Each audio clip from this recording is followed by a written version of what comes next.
This is Carlito's audiovisual essay, and the movie I chose was The Shining, directed by Stanley Kubrick and filmed in 1980. The scene I'm going to be doing in particular is the ghost bar scene, where Jack takes a drink from the bartender and talking about the elements of that scene and how that's important with the overall narrative and kind of dynamic of the characters. I want to start and look at a line that Jack says right before Lloyd shows up, and how that line contributes to the overall scene and the meaning of the film. Anything for a drink. Get my goddamn soul. Just a glass of beer.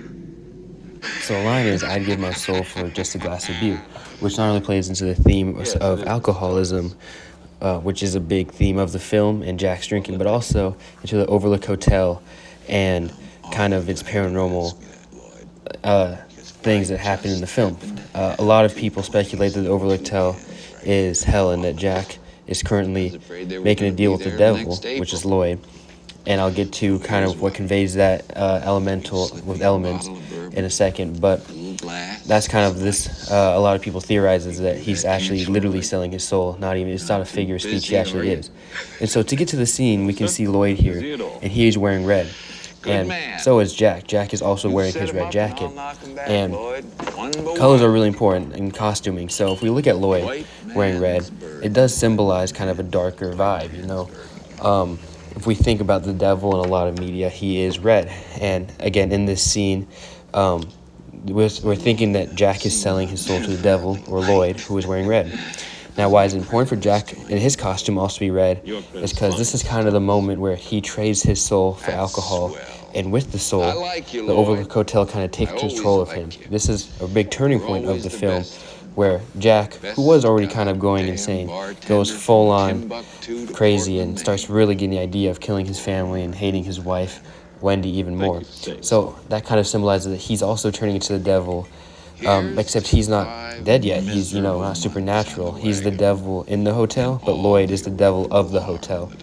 As for camera angles, it's very interesting. It's a lot of medium and close-up shots. We don't really get a lot of wide angles of the ballroom or kind of really the bar itself. This really conveys the actor's emotions, and that's important because when we see Jack, he's always doing these kind of crazy facial expressions, whether it's moving his eyes in a certain way or kind of licking his lips, and that just shows kind of like he's losing his mind steadily to the Overlook Hotel, and he just can't take it anymore, all this isolation and kind of the work that he has to do. While if we look at Lloyd, whenever it cuts to a close-up of him, he is calm as ever. And the close-up really emphasizes that. We see that Lloyd has been with the hotel and has lived, whether he's dead, but he's been part of the hotel for years, and he's calm and he's used to all the crazy things that have happened. And again, the close-up really emphasizes this. Stanley Kubrick wanted to focus on this emotion, and just, again, amazing job to Jack Nicholson and the other actor in this scene, just showing that emphasis. As for the lighting and the colors in this scene, again, we have the red, but a lot of it's kind of like yellow and green, which is a lot of the film overall. But early in the scene, it's not supposed to be a light scene, kind of like the Grand Budapest Hotel, where that's pink, or something like the Wizard of Oz, which is really bright. It's supposed to be this dark feeling, then you're supposed to feel kind of isolated, and that's the colors really do that. Again, there's no bright blue, bright pink. It's like this dark red. It's not light red, it's dark red, this dark green, this harsh lighting, that really plays into this kind of isolation and kind of this underworld feeling that you're supposed to get.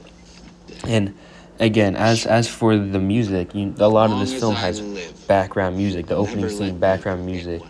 But this scene doesn't have any music in the background, which really, again, Kubrick wants you to listen to what they're saying in this scene. And in the scene, they're talking a lot about kind of Jack's problems. He talks about hating Danny, which again plays kind of into the gender themes of this film and kind of Jack and Wendy and even Danny's relationship. Jack is supposed to be the taker of the family. Wendy doesn't have a job. She's a stay-at-home mom, but every time in the film we see Wendy doing the work. We never really see Jack do anything. He's always just sitting at his desk with the typewriter while Wendy's going and making food. She's checking on the radio. So that really plays into this. He feels like she's almost a threat to him, and that she is going to kind of take over the family dynamic and power. And he almost feels like he can finally vent to somebody. He can finally vent to Lloyd, another male, about how he really doesn't like his wife. And here we can see Wendy running, and this is the first wide shot we have of the scene. It just shows the contrast of, they're doing a close-up, and then Wendy, who's also isolated from Jack, we see that in a wide angle. So it's a very interesting kind of shift in camera movement. And then now she gets into the bar, and it's back to a close-up. So overall, this is a very important scene, talking about alcoholism and Jack's relationship with his family, and this done amazingly through these elements of lighting, costuming, and mirroring each other, Lloyd and Jack. So overall, a fantastic scene and a fantastic film, and there's so many more elements I could have added on, but just a really well-made scene, and a scene that stands out in a film that's already amazing.